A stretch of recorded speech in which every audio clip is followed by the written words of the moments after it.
welcome back to this channel. In this video I'll be showing you guys how you can motion track a video on CapCut PC. So I'm just going to do the easy way. You're going to select the video and you're going to scroll down and you're going to select camera tracking. You can either track their face, body, or their hand gesture. So I'm just going to turn this on and I'm going to select her face to do so.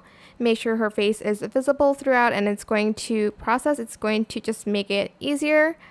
Then once I have done that, I'm actually just going to select the fit to canvas. So it kind of zooms in. You can also delete the shake if you'd like to. I like to do that.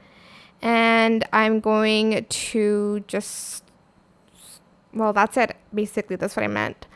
I hope this tutorial was helpful for you guys. Don't forget to like, comment, share, and also subscribe to this channel if you haven't done that already. If you have any more questions, just leave it in the comment section down below. I will try my best to answer them all for you guys. And if you found this video helpful, please click the thanks button above the description box down below. Thank you so much for watching. Bye.